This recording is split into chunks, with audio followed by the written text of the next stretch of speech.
first things first, though, we have Justice Hunter support cards. Now, they are continuing this trend that they have already done with the previous one, where the main set that comes out after the deck building set has some individual cards that support the deck building archetypes, the deck building pack archetypes. Like with the last TCG set, it was the same thing for the 3 archetypes from Crossover Breakers.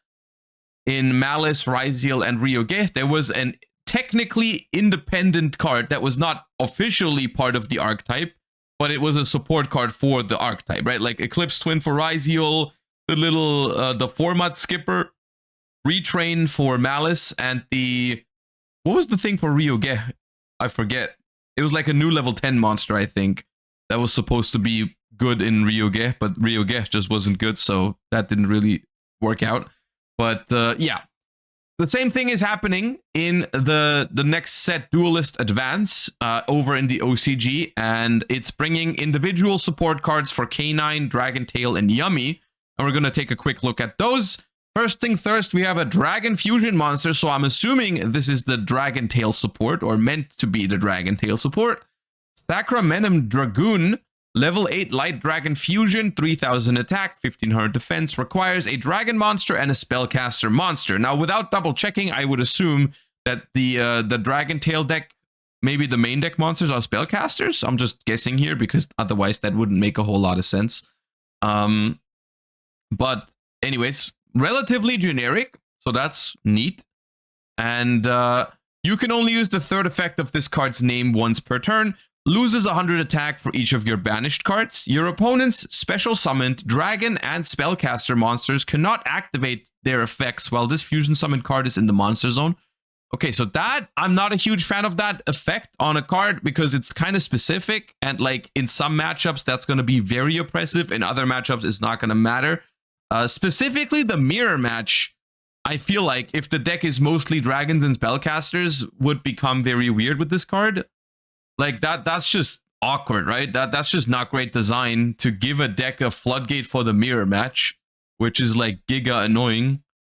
Also Super Poly, I'm pretty sure Super Poly doesn't matter though, because I think there already was a Super Poly target, right? Isn't I'm pretty sure there already was one that was specifically dragon and spellcaster.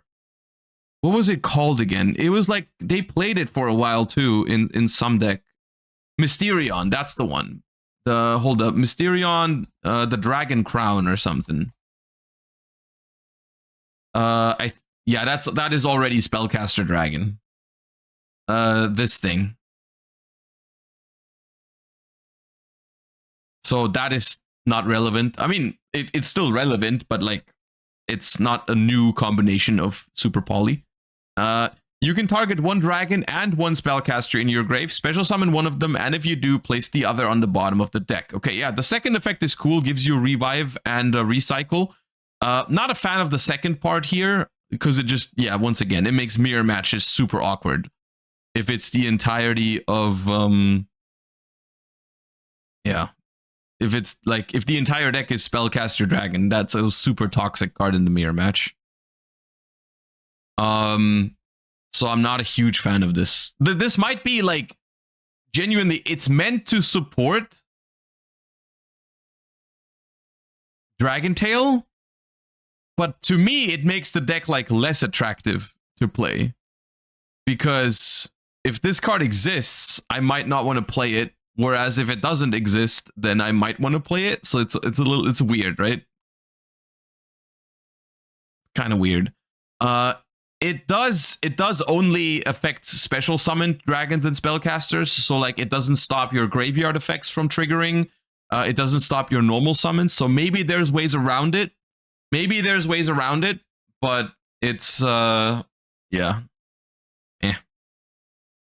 And then we have Valon, the Psychic Musketeer, which is a rank 5 Dark Psychic. I'm assuming rank 5 means this is supposed to be K9 support. Materials, two level 5 monsters, so it is generic. You can only use the first and second effect of this card's name each once per turn. During the main phase quick effect, you can detach one material from this card, then target a face-up monster your opponent controls, change it to face-down defense position. If this card is sent to the graveyard, target a set card to destroy it. That's a very good card, isn't it? That's a like for okay. A few things come to mind right away. For K9, of course, because they can make Xyz 5 on the opponent's turn as a quick effect, sometimes even going second. You get a Book of Moon here, which is pretty neat, right? That's simple and effective. As a generic card, it's also fine. You know, some decks in the future, if they have 2 level 5s, you might want to make this. It's a quick effect Book of Moon. That's not bad. But it's also like not broken. It's like fine in the way that it can definitely exist. That's not too powerful at all. That's fine.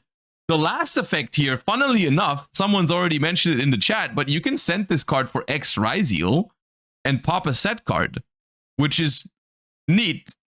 You know, who knows how relevant Ryziel still is by the time we get this, because it is still a while. This is, for us in the TCG, this is not even the next set. This is the set after that. And also, it's like not super relevant, I think, because most of the set cards that you would be targeting in a meta deck are negating your X Ryziel anyways. Like the most popular set card is Infinite Impermanence, and if you go send this for X Ryziel going second and then target their Impermanence, they're just gonna chain the Impermanence to negate your X Ryziel. It's definitely still a viable option for Ryziel decks. Most of the time when you're going second, Meteorologic Aggregator or Eclipse Twins are still going to be better options, I think. But it's something worth considering, for sure. But that is not a problem with the balancing on this card. That is more a problem with the balancing on X Ryziel, right? This card is completely fine and well designed. It's also a good Ultimate Slayer target for what it's worth. Same thing. Yeah, same reasoning, right? If you ever play against a deck that has like an Exceed and a back row, both gone with Ultimate Slayer, it's pretty neat. Especially because I feel like XYZ is the thing with Ultimate Slayer that has the weakest targets. You know, for fusions, it's like super good. You got Garura, you got Entis. For links, it's fine because you can just go send the Tri-Brigade rank link 5 to send Garura to draw a card. For Synchros, there's like Malong, which is further removal. For Xyz is like you only have Meteorologic Aggregator, which is like sometimes good, sometimes S. So like having another option is neat here. And then we have Uka no Mitsune no Onari, a Link 2 Light Beast. So that's probably your Yummy support right there. It is not generic because it requires 2 light monsters, including a beast. You can only use the first and third effect of this card's name each once per turn. If this card is Link summoned, you can target a quick play spell in your graveyard. Set it. Okay, that's powerful. Your opponent cannot target cards in the field zones with card effects. This is runic support. I'm a do Hugin with a light beast makes this, and I reset my tip and I protect my fountain. Let's go. If this card is destroyed, you can choose the following effects up to the number of cards in the field zone and apply them in sequence. You cannot choose the same effect twice. Destroy one card your opponent controls or inflict 1500 damage to your opponent. Okay, so if you have one field spell, you're probably just going to pop a card. If both players have a field spell, you're going to do both. Okay.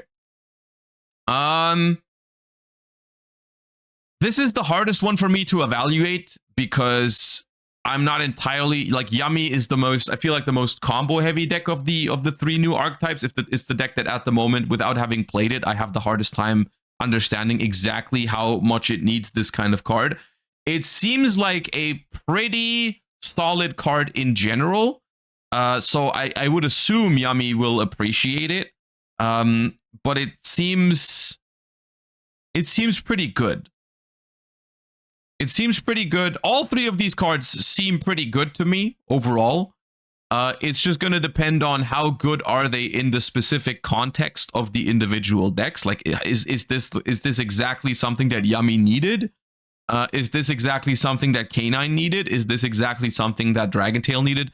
The most disappointing one out of these is the Fusion Monster. Not because of its power level, but because of what it does. Like, this is a very annoying effect to print on a card, in my opinion, especially if it's meant to support Dragontail. So if like this card clearly supports K9. This card clearly supports Yummy. This card is not clearly Dragon Tail support because it also floodgates Dragon Tail itself. It's a very, very weird card. So I'm not so stoked about this design, especially because Dragon Tail seemed to be like, I thought Dragon Tail looked the most fun out of those three. They're all all three of these are kind of cool archetypes in their own way, but like Dragon Tail to me was the coolest one. And this card existing as a floodgate for and against Dragon Tail does not make me happy. It does not make me want to play the deck, right? Especially because Super Poly into Sacramentum Dragoon is going to be available to any deck, not just Dragon Tail. Like if Dragon Tail becomes, let's say, the best deck, and then people start playing Super Poly, and then they Super Poly your Dragon Tail board away into a floodgate against Dragon Tail, that's kind of cringe. So this honestly might not even be Dragon Tail support. This might be a Dragon Tail like anti-support. That's kind of fucked up, honestly. And then we got solid rank 5 and solid link 2, right? So yeah. But that's the support in Duelist Advance. What do you guys think in general? Because I feel like this is the second time they've done this. At least I can't remember if they've done it beforehand, where they give these deck building pack archetypes like in independent support cards, quote unquote, that are not part of the archetype but support it. Have they done that before Crossover Breakers? Well, I know they did it with Ryziel. That's why I'm saying before Crossover Breakers, because they have done it for Crossover Breakers. But before that, I don't remember if they did it with like Vanquish Soul or Centurion or those kind of decks, right? I think it's cool, personally. I think it is cool that they're giving. It's just like a small little add-on, right? It's just one card, but I feel like it's kind of cool. Everyone who picks up a deck from the deck building pack gets like a small little buff in the next main set. I think it's cool because it kind of relates the two sets together a little bit. If it gives you like a feeling of progress with your deck. Of course, if the cards are like designed properly. Jiaolong. No, I'm not talking about specific support. Like I know there's specific support for those decks eventually, but I'm talking about like this design approach where the deck building pack comes out, releases 3 archetypes, and then the next main set has one independent card that is not part of the archetype but is meant to support the archetype. That's what I meant. But yeah, I think it's cool. Just not a huge fan of this fusion monster.